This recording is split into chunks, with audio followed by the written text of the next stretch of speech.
You tweet a lot. I use my tweets to express myself. Some people use their hair. I use Twitter. Well, but you use your tweeting to kind of get back at critics.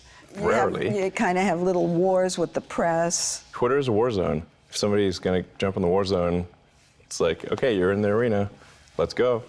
Yeah, I mean, otherwise it's hello, First Amendment. Like, freedom of speech is fundamental. But how do they know if it's going to move the market if they're not reading all of them before you send them? Well, I guess we might make some mistakes. Who knows? Are you serious? Nobody's perfect.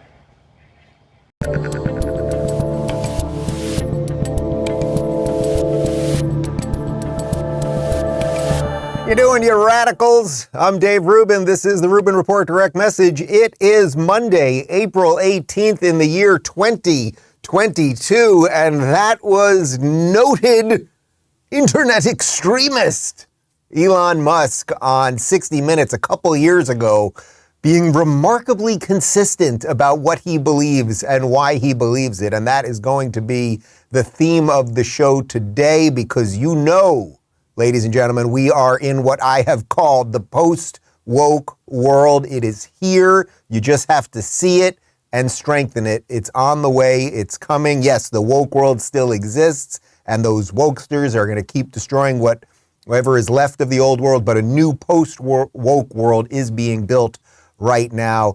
Before we get to it, I just want to say that I hope you all had a wonderful Easter and Passover holiday. I have to say, you know, we went up to Jersey to my aunts and uncles with my folks and cousins and a lot of kids and aunts and uncles and everybody else.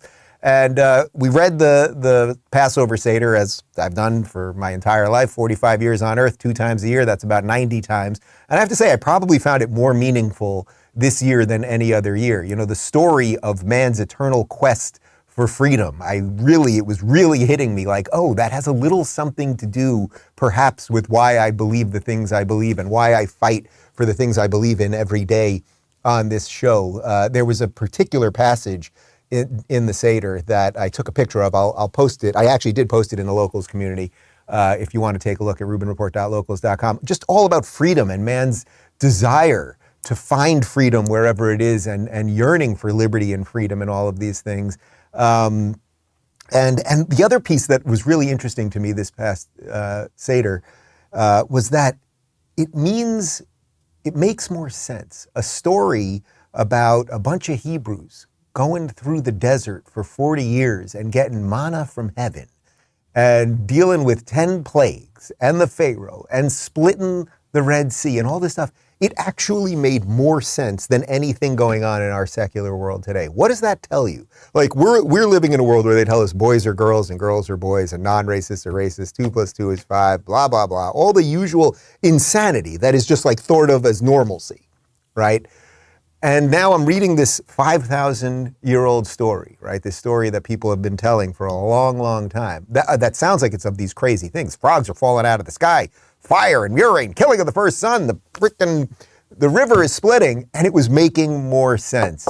I think there's maybe something there. I suspect that some of you had similar experiences, whether it was a Passover Seder or whether it was at church during Easter. But regardless, and whether you believe that stuff literally or figuratively or anything else, hope you had a great weekend. I'm feeling very refreshed. And by the way, the big tour, it is starting this week. Yeah, that's right. Tomorrow night, the Don't Burn This Country book tour kicks off in West Palm Beach with Don Jr. There's a couple tickets left for that one. Benny Johnson in Clearwater the next night. The next night after that, Andrew Clavin in Raleigh, North Carolina. Then after that, a lot of shows in a row. Michael Malice in Atlanta. Then Yeonmi Park in Chicago, Glenn Beck in Dallas, Meghan McCain in D.C., Megyn Kelly in West Nyack, New York, Dennis Prager in Brea, California, Larry Elder in Oxnard, Douglas Murray in San Jose, Blake Masters and Charlie Kirk in Phoenix, Arizona, Brian Callen in Denver, and then finally, and this is important to note, on January 2nd, the Orlando show, on June 2nd, June 2nd, the Orlando show has been rescheduled. It was supposed to be tonight. We had a major guest, a big timer. I'm talking top of the list guest. He couldn't do it tonight, so we decided to move it. I can't publicly announce who it is just yet, but it's happening. I assure you, we have all the clearances. The things have been signed. I can announce the guest on May 2nd, but the show is on June 2nd, and you can buy tickets for all of the shows right now at daverubin.com/events. Okay, so today's show, the theme is about how to create that post-woke world, how to let go of all of the nonsense that these people have thrust upon us, and how to actually start building the new world. And that guy, Elon Musk, who I just showed you in the cold open, he is leading it. He is saying, I will fight the entire freaking system.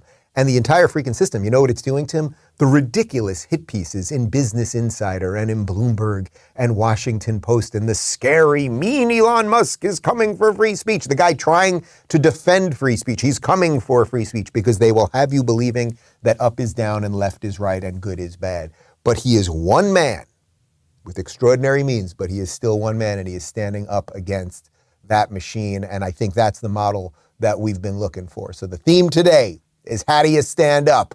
Because we have a chance, but it's on you, good people. Before we talk to you about that, though, I want to talk to you about meat and pork and other meaty such things. Did you know that 60% of U.S. pork production comes from one company owned by the Chinese? And their hogs are given something called ractopamine, which is banned in 160 countries, including China, yet you'll find it in your grocery aisle every day. There's a better way. I'd like to tell you guys about Moink. That's moo plus oink. I've got some in my freezer right now. Moink delivers grass-fed and grass-finished beef and lamb, pastured pork and chicken, and sustainable wild-caught Alaskan salmon straight to your door. Moink farmers farm like our grandparents did. And as a result, Moink meat tastes like it should, because the family farm does it better. The Moink difference is a difference you can taste, and you can feel good knowing you're helping family farms stay financially independent as well. You choose the meat delivered in every box, like ribeyes to chicken breasts to pork chops to salmon fillets and much more. Plus, you can cancel any time. I've gotten a whole bunch of bone-in ribeyes, and I've got pretty much everything. I got salmon, I got all kinds of stuff. Shark Tank host Kevin O'Leary called Moink's bacon the best bacon he's ever tasted, and Ring Doorbell founder Jamie Siminoff jumped at the chance to invest in Moink. Plus, they guarantee you'll say, oink, oink, I'm just so happy I got moinked. Keep American farming by going up and signing up at moinkbox.com/Rubin right now. And listeners of this show get free filet mignon in every order for a year. That's 1 year of the best filet mignon you'll ever taste, but for a limited time, spelled MOINK box.com/Rubin. That's moinkbox.com/Rubin. Okay. So let's dive into this Elon Musk Twitter situation a little bit further. And again, I want to stress all of this because this story ain't going away for a while, and it shouldn't, and I pray to the Lord that it has a good resolution, that it is not vital that you're on Twitter. And I admire a lot of you that are not on Twitter, and you're probably happier for not being on Twitter. However, Twitter, in essence, right now, is the public square. The way all of our politicians, all of our tastemakers, all of our culturally relevant people communicate with each other and then get ideas out to people is through Twitter. Now, that may be evil. That may be wrong. Twitter may be screwing with us in all sorts of ways, and it likely is. But it exists as that thing right now. And Elon Musk is simply coming in and saying, I would like to clean it up. I would like it to be a little more respectful of free speech. So he just did a TED Talk. He was part of a TED Talk over the last couple of days, and he was asked, why does he want to buy Twitter? You want to pay out 40 or whatever it is $billion in cash. You'd like them to come with you in the yeah, but it's. I mean, I could technically afford it. I heard that. I heard that. But what I'm saying is this is not a way to sort of make money. I think this is. It's just that I think this is. This could. My strong intuitive sense is that having a public platform that is maximally trusted and broadly inclusive is extremely important to the future of civilization. But you've described yourself. I don't care about the economics at all. That's pretty great. And I always say this thing about when someone's telling the truth, you can kind of feel it. Even though he a little bit fumbled through what he said there, the two phrases that were pretty beautiful. He wants something to be maximally trusted. Now think about that phrase for just a second. We have almost no trust in any of our institutions right now. Nobody turns on the news and trusts the news. The information that you get if you go to college is largely filtered through leftist ideology. We all know that. There's so few people that are trusted.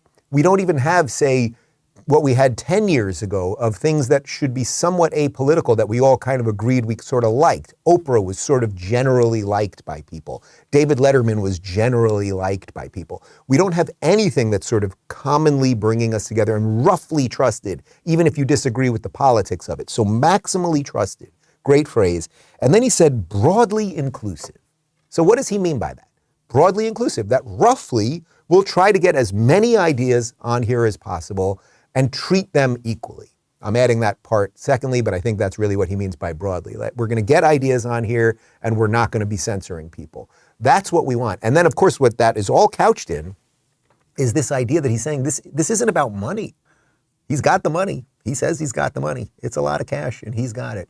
But he's not doing this for financial purposes. And how do you know he's not doing it for financial purposes? Because if he was, well, first off, there's not a lot of money to be made at Twitter. Twitter doesn't seem to be making a lot of money. The stock of Twitter is basically valued at exactly what it was valued at when it went publicly in 2013. That's not what a successful public company does. You want a public company to go up like a hockey stick, right? You want to see this incredible growth, incredible revenue, all of the distribution, all of this stuff going up so that the shareholders are making more money. So the company becomes more successful, starts acquiring other companies, maybe goes into other avenues, all sorts of things. It's not doing any of those things. However, it does have a death grip on our ability to communicate with each other. So he's saying this is not really a business thing that I'm doing. I think for a vital functioning democracy, which I would like to live in, which I would like my kids to live in a world that has these things, I am willing to do this.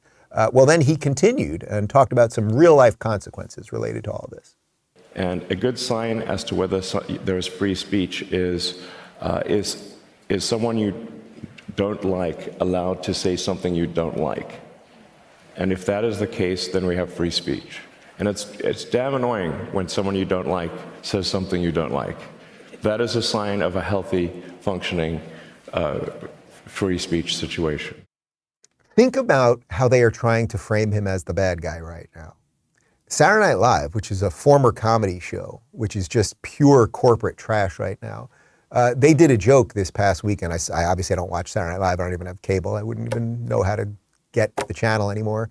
But they did a joke this week that he's basically buying Twitter because he's a white guy and he wants to be able to say the N-word. That's what corporate press is telling you about this guy.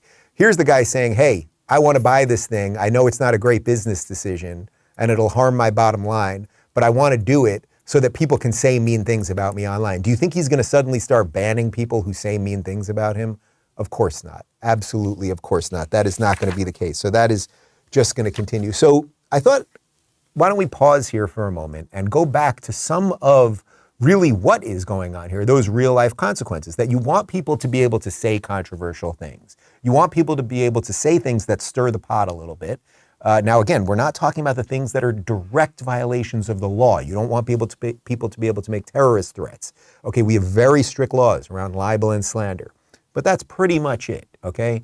But you do want people to be able to say controversial things, especially in controversial times. And I'll give you a very personal example of this. As you guys know, back in July of last year, I was suspended on Twitter because I said that vaccine mandates were coming. Fox News actually wrote about it. So here's a little bit from Fox News. They said Rubin landed in hot water with the social media platform on Thursday night when he tweeted a response to the Biden administration's evolving reaction to the pandemic. Now, here is what my tweet was. They want a federal vaccine mandate for vaccines which are clearly not working as promised just weeks ago. People are getting and transmitting COVID despite the vax. Plus, now they're prepping us for booster shots. A sane society would take pause. We do not live in a sane society, Rubin tweeted Thursday evening. Okay, so I want you just to think about that for a second. So this is back in July, before the mandates, before the booster shots and all that, when it was just leaking out that the vaccines were not working as promised. And all I did was listen to the information and tweet something that was fairly obvious to me. That's what I did. And I was suspended for that. I had to delete the tweet eventually because I guess I have some level of influence. I was able to get enough people to tweet about it that they said it was a mistake and they retracted it. But here's the thing that they sent me. I think we've got that. They forced me to delete it. So you have to actually delete it. Otherwise, you can't get back into your account. And I think we've got some images here from Washington Post and a few of the other places of journalism where they were basically admitting that I was right. An American tragedy. Biden offers incentives and mandates to get 90 million holdouts to vaccinate. COVID-19 updates. CNN, Pfizer data suggests third dose of COVID-19 vaccine strongly boosts protection against Delta variant. You can just roll through them. I don't have to read all of them, but you guys see the idea that basically all I did was say something that was true a little bit in advance, and that I was suspended for that. There's plenty of other people, say Donald Trump, say Tucker Carlson, say Charlie Kirk, say the Babylon Bee, et cetera, that are suspended on Twitter right at this very minute for basically saying that boys are not girls and girls are not boys. So I don't mean to make this about me, but I'm just trying to give you an example of I'm just some guy, Elon is just some guy, that we are sort of all fighting for the same thing here if you're fighting for anything related to truth. Now I thought, why don't we go back a little bit further and see how they've confused and lied and applied pressure on us in crazy ways. So here's a throwback to Fauci and mandates and airplanes and a bunch more. Well, I think the president is being somewhat moderate in his demand, if you want to call it that, in that there are some people who really don't want to get vaccinated, but they don't want to lose their job. You got to give them an off lane. And the off lane is if you get tested frequently enough and find out you're positive, you won't come to work and you won't infect other people. So it really is somewhat of a compromise there. Myself, I would make it just vaccinate or not. But he was trying to be moderate in what his pronouncement was. Should we have a vaccine mandate for domestic travel, air travel? You know, Chuck, I'm not going to make any pronouncements about what we should have about vaccine mandates for travel. We know that we evaluate these things literally in real time all the time. You know, everything is discussed and everything is on the table.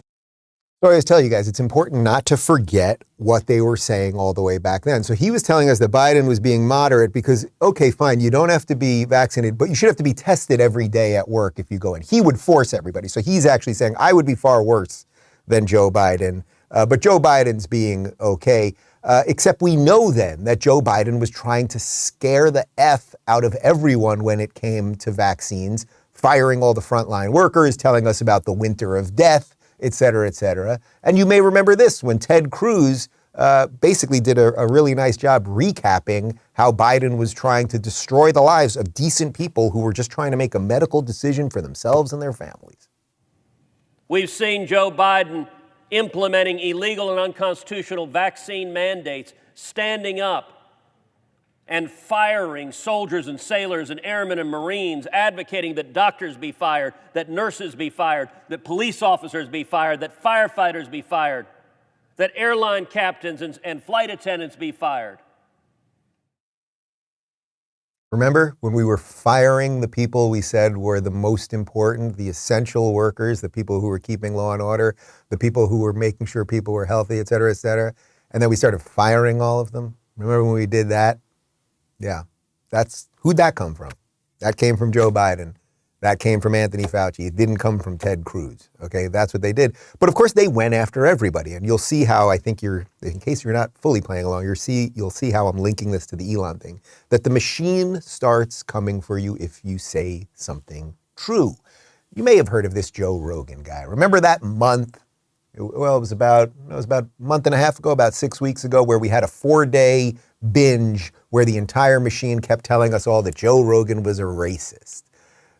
They didn't have any evidence that Joe Rogan was a racist, but they had found him saying the N-word, usually quoting other people or making fun of people who say the N-word.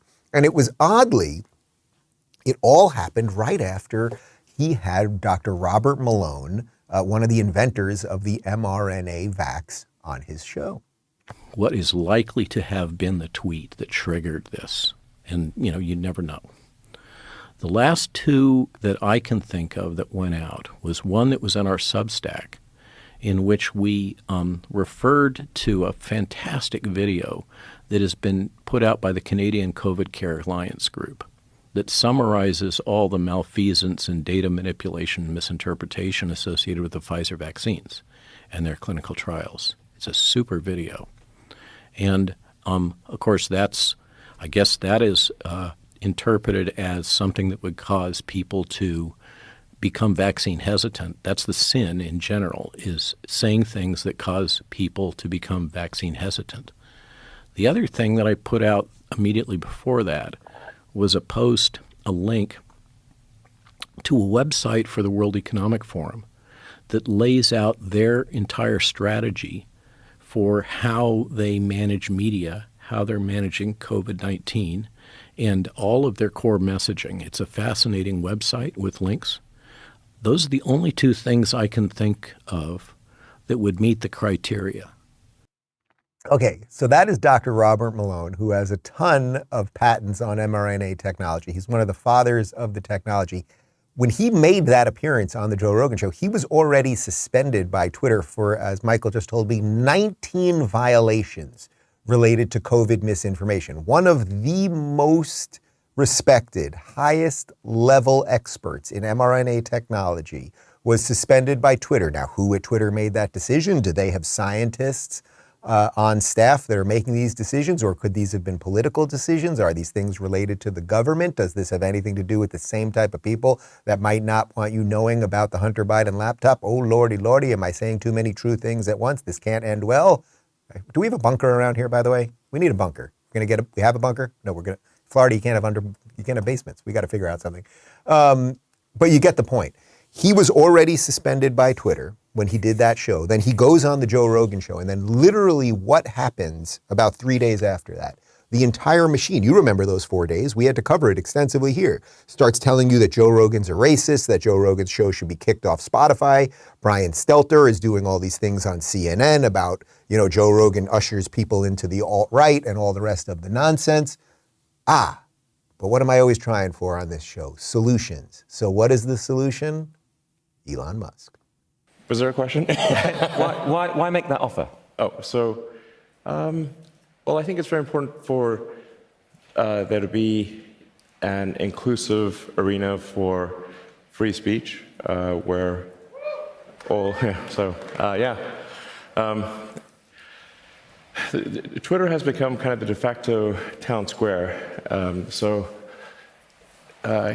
It's just really important that people have both the reality and the perception that they are able to speak freely within the bounds of the law. So one of the things that I believe Twitter should do is open source the algorithm and make any changes to people's tweets. If they're emphasized or de-emphasized, that action should be made apparent so anyone can see that action has been taken. So there's no sort of behind-the-scenes manipulation, either algorithmically or manually. Guys, really get it into your pores. This is the guy that the machine is now telling you is evil. This is the guy that the corporate press is now telling you is the bad guy. The guy who is saying, there should be more transparency, there should be more honesty, there should be more voices, there should be a more even playing field. And this is exactly the same as to what they did to Joe Rogan a month and a half ago, because he was willing to have conversations with basically the world's foremost expert on the mRNA technology. So I'm trying to show you how the machine operates around people that are trying to just have an honest conversation, just have a place to talk where there's a little messiness on the fringes where we can think for ourselves and figuring things out. But there is an entire superstructure that exists, the corporate press, to make sure that you cannot see that. And do we have an example? And this is where do we have the warning? Can we throw the warning up? Is it a little late? We've got the warning, the content advisory. What you're about to see is pure bullshit. We have to put that up before we put on these people over at MSNBC. This is the mental institution pretending to be a news network. This is Joy Reid. She is a racist, psychotic, American-hating lunatic, but she found a guest that's even worse than her. Here you go. So look at Musk. Musk has built his business through government subsidies years ago, and now turns around, stiffs the government on taxes, and explains how inefficient government spending is, and he can do everything better privately in space and elsewhere. He is building in Tesla a documentedly racist company that perhaps reminds him, gives him nostalgic memories of apartheid South Africa where he grew up. That is a disgusting human being right there. Like, it is pretty hard. I don't know how the Booker should get a freaking award, because to find a guest who is worse than Joy Reid is a rather extraordinary thing to do. Like, somebody should get an award. Can we send them a cake? Let's send them donuts. Let's send them a box of donuts. You found a guest worse than your horrible host. First off, okay, Tesla is a documentedly racist company. That is the most insane thing. Yes, it's not even worth talking about. You get it. This guy is just an idiot. Then he tries to link it back to South Africa, somehow implying that Elon Musk and his family were somehow for apartheid. Like, it's just the most awful, worst stuff. And also related to all the tax stuff and everything else. If Elon Musk has broke the law and stiffed the government on taxes, the government would be coming after him. Now, the government comes after plenty of good people who aren't worthy of coming after. But the point is, if he uses the tax subsidies that the government allows, that doesn't mean the tax subsidies are good, right? Hate the game, not the player, right? This was what they were always trying to get Trump on. Trump did all these things that are perfectly legal. I'm angry at Trump. And it's like, all right, if you don't like the tax code, then change the tax code. I've long argued for a flat tax. Let's just erase all of the loopholes, erase all of everything, figure out what the tax rates are, meaning that it should be flat for virtually everybody. And if you want to take a little more from the super rich and let a few people off the hook at the bottom, so be it. But that's it. But these people, like that, everything that crazy person who looks like a villain in Batman on a show with a psychopath, not good people. I don't like these people. Then I said, okay, there's got to be something else. So then this clip was going around over the weekend. This is that guy, Joe Scarborough, who used to be kind of saying he went off the deep end. He married his co-host, Misha Brzezinski, and she's sort of nuts too. And I want you to listen to this. This is in 2017 when they're talking about Donald Trump and how they're losing the narrative. And this guy basically might start doing things that they don't like. But I want you to listen to this and think about it as if it was yesterday and them talking about Elon Musk. And I think you're going to see sort of how this thing operates. So again, just to be clear, this is 2017 talking about Trump, but tell me how different this is than exactly what the machine wants you to think about Elon Musk today. Who were Trump voters and are still Trump supporters. They go, yeah, you guys are going crazy. He's doing, what are you so surprised about? He's doing exactly what he said he's going to do. Well, and I think that the dangerous, edges here are that he's trying to undermine the media, trying to make up his own facts. And it could be that while unemployment and the economy worsens, he could have undermined the messaging so much that he can actually control exactly what people think. And that is our job. Yeah, if you look at the issues, Yamiche is right. He's doing exactly what he said. Did you catch that part? Please later rewind it and watch it again. We should have clipped it. It's her job to tell you what's true, people. It's her job. It can't be somebody else's job. It's their job over at MSNBC to tell you what is true. But do you see, it's the same thing. Evil Donald Trump was undermining the media. Elon Musk is undermining the media, undermining corporate press, undermining the messaging. Scary people undermining the messaging, letting more people talk, giving you the tools and opportunity to fight for yourself. Crazy orange man and rich billionaire with his spaceships. But there's more from MSNBC. Here's Katie Turner, who's a MSNBC host, and she's freaking out. She's freaking. There are real and devastating consequences for using that platform to lie. And we've seen it. We've seen it happen.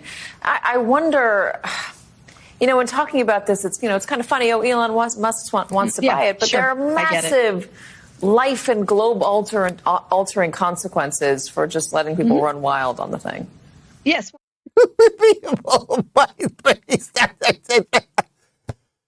She's basically crying, saying that more people might be able to say things. What is she talking about? People lie on Twitter every day. People lie in real life every day. Open up Facebook. It is a litany of lies. You people are the chief architects of all of the lies. You're not against lies. You're against other people telling the truth, is what you're actually trying to say. These hysterical children should all be studied and institutionalized. But it's not just MSNBC. Here's Potato Man Stelter, and he's freaking out too because, Elon might start allowing people to think about the messaging differently. He might start allowing people to get alternate information. He might start having it known that these people are all liars and con artists. Is this the questions, the hopes and the fears that he's going to come in and overhaul Twitter's policies, let anything go on Twitter, and remove some of the rules of the road? You think that's not likely? Well, I don't know. I just think he has to persuade people. It's just he's not king of Twitter. He's he's a board member of 12 board members, and then there's a management staff. Now, some people might agree with him, some people might not, but this is a public company, and so he can't just decree things. He can certainly do it on Twitter and create lots of pressure and a lot of fun in some ways, and some of the ideas are good and some of the ideas are odd, but that's okay. So who cares, essentially? That's what Twitter... What's interesting about that is the guest there, Kara Swisher, she's a leftist New York Times whack job. I'm pretty sure she's called me racist a couple times on Twitter. She actually is starting to sound like the voice of reason there. He's not the king of Twitter. The guy's trying to buy it. What's interesting also about the board versus the shareholders is that every single, I just want to be very, very clear about this, as someone that started a startup and that eventually we merged with a bigger company. If on any given day over the past 3.5 years when I was running locals, and everyone who's ever done a startup or anyone who's ever done a business, any business, if you got a call from Elon Musk and Elon Musk was like, hey, I'd like to buy your business and I'd like to buy it for much more than it's worth. That is the greatest day as a business owner you could possibly have. Whether you have a pizza joint and Elon Musk is like, I want to get into the pizza biz, or you have a tech company or whatever you have, if you got a call from the richest man in the world who said, I like what you're doing and I'd like to help it grow. Or in this case, he's not even saying it's a functional business. He's just saying, I'd like to do something good with the world. That is the greatest thing that could happen. So if you are a shareholder of Twitter right now, you should be on the phone with your lawyer because they are offering, Elon Musk, his people, are offering way more than the company is worth. And I'm pretty sure that if you invested in something, I'm not a mathematician, but if you were to invest in, Connor, help me with this one. You're a bright guy. If you were to invest in something, would you want more or less money from it, let's say 3 years later? More. Okay, Michael? More. Geniuses. I'm working with freaking geniuses here. Generally, you put money into an investment, and then your hope is that the company is run well and that the money becomes more valuable, and then you can sell the shares accordingly, or you can keep riding it out, sell some, save some, et cetera, et cetera. That's what the beauty of stocks are, okay? That's what capitalism and the free exchange of goods and value, that's what it's all about. So the shareholders basically are now at war with the board who has decided we will not do what is fiduciarily best for the company. What is financially best for the company is not something we are interested in. And it makes you wonder if they're not in business for business, right? And business is all about creating capital and making money. If they're not in business for business, what is Twitter in business for? Could they be in the business of controlling information? Is that an actual business? And then, boy, there's a lot of questions that we'd have to ask after that. So there is something very interesting happening. That's what I'm trying to tell you. Here's more from Stelter, and he's freaking out because this might have something to do with marijuana. Ah! Twitter's now in a very public fight with its biggest shareholder, who is also the richest man in the world, who, of course, is, invested in Tesla and so many other companies, and he wants to be invested more in Twitter. He says he wants to pay $54.20 a share to buy up the rest of Twitter that he doesn't have. Of course, $54.20, that's $4.20, that's a code for marijuana, which he very much enjoys. So is this all a troll, or is this very real? Well, it's real enough that he filed with the SEC. It's real enough that he's saying this is my best and final offer. It's real enough that investors are now wondering what's going to happen if he pulls out and sells all the shares he already has. It's a huge problem for Twitter right now. All right, I'm back with you. I took a little bit of a detour there halfway through that explanation because it's just so bizarre. Right. I mean, the 420 coding and everything. Yeah. For the record, the only way to watch CNN is stoned. Okay, I'm not here to push drugs on any of you, but I'm also here not to tell anyone to watch CNN. But seriously, little something, and if you stare into Wolf Blitzer's beard long enough, you will see something. Like, you can actually have a religious experience. You shouldn't watch CNN either way. But anyway, you see that it's just all nonsense. It's all nonsense. But okay, Dave, you're showing us all these scary videos of these corporate people, and they don't like this man, and they're lying about him, and they're very freaked out. But we want solutions, Dave. We want solutions. Elon Musk. Okay, so you don't like to lose. If in this case you are not successful in, the board does not accept your offer. You've said you won't go higher. Is there a plan B? There is.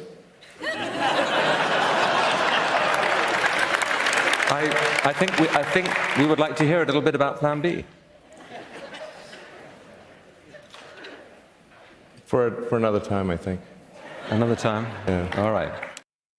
So I don't know what plan B is, but I can tell you this. Elon Musk getting involved in this thing, this is big. And obviously he had a plan B. It's not like he just made the offer and thought, oh, they're going to automatically take the offer. And if they don't take the offer, I'll just look like the loser. He obviously was planning something.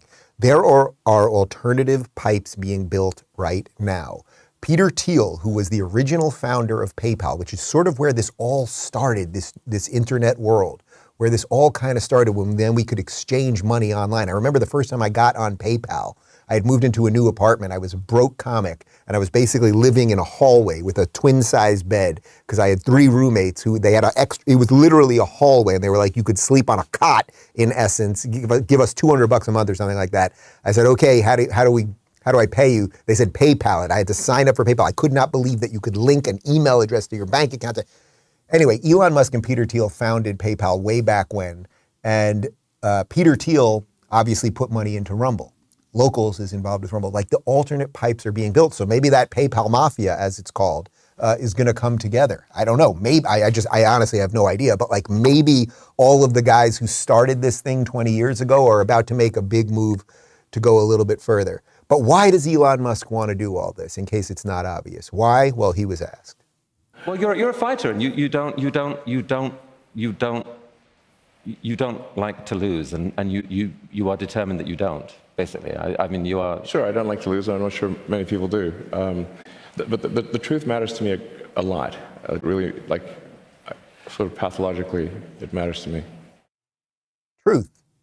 It matters. Matters a lot to this guy. Matters a lot to me. And that reminded me of another video that we showed you a couple months ago. This is from a guy you may have heard of, Dr. Jordan Peterson, when he was on Tucker Carlson's Fox Nation show talking about truth and why it matters. You make your decisions in life, and I decided when I was very young, I'm in my mid-20s, that I was going to say what I believed and see what happened. I talked to you earlier in the talk about adventure, you know, about the adventure of truth, and I don't think I'm happy about what has happened, and I certainly have dragged my family through their fair share of, well, both hell and also incomprehensible opportunity. It's expanded our lives in both directions to a tremendous degree, but it's certainly been an adventure. It's not been dull, and I don't believe that it was a mistake. Whatever happens as a consequence of telling the truth is the best thing that can happen. It doesn't really matter how it looks to you at the moment, or maybe even across the years, because you have to. It's an article of faith in some sense. Do you believe that reality is better constituted as a consequence of truth or falsity?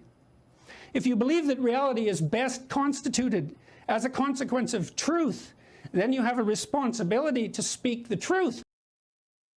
So truth matters a lot to Elon Musk.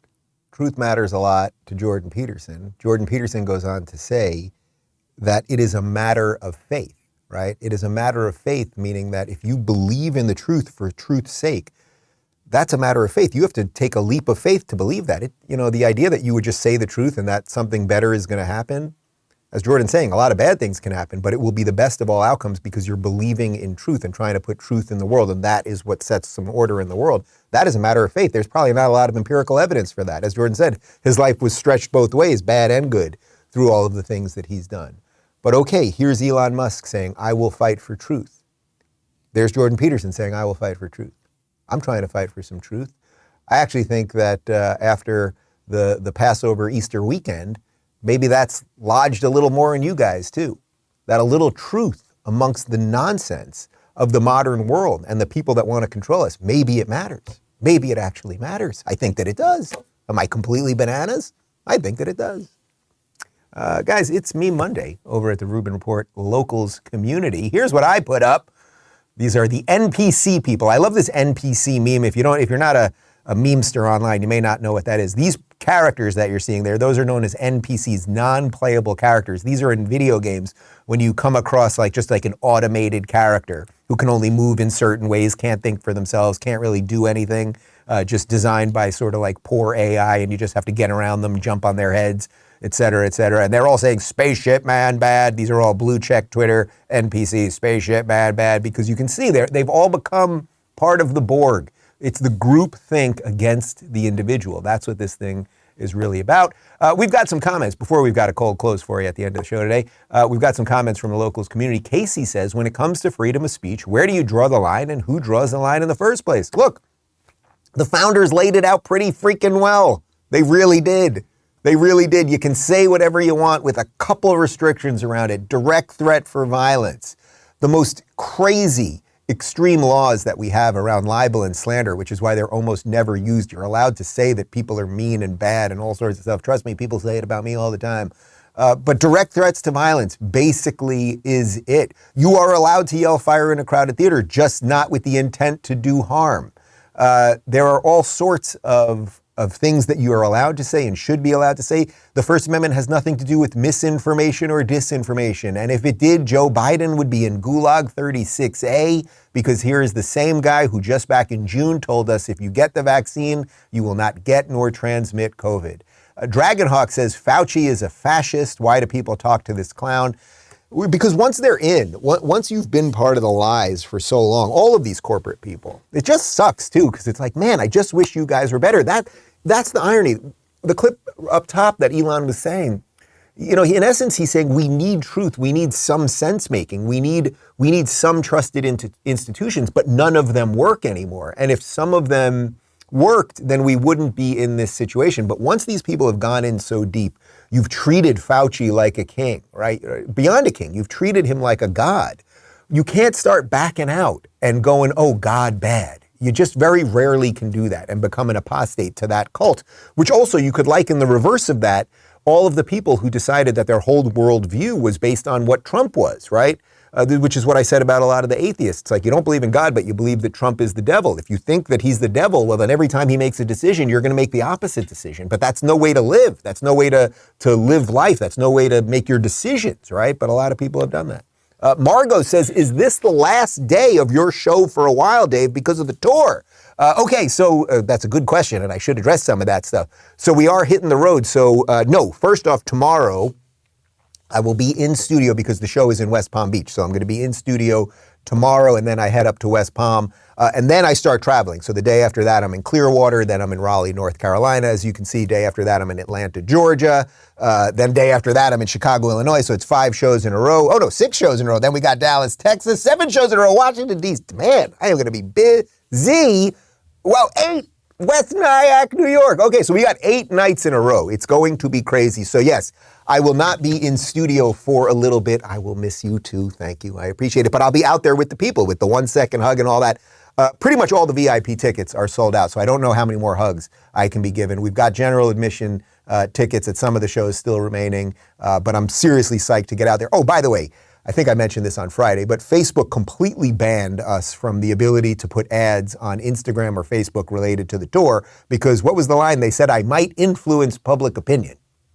I'm a very scary person, and I get up there and who knows what I'm going to say. I may not do manufactured talking points like the mental institution of MSNBC or the loony bin of CNN, and I get up there and it's loosely scripted in that I don't have a script. I just have a couple thoughts rattling in my brain, and I get out there and I talk to you guys and Q&A and my guests and all that. I might influence public opinion. So we could not put any ads on this tour, which is absolutely ridiculous. But that's the way they're doing it with us. So we're pushing it out, and I hope to see you guys. One of the interesting things our tour managers have been telling us that people's buying habits related to COVID, people are still, if you want to think of like long-term ways that COVID changed us, people's buying habits, where in the old days you would buy tickets for things months before, now people are just buying things basically day of, because they're so worried that things are going to get canceled and money is tight and all sorts of stuff.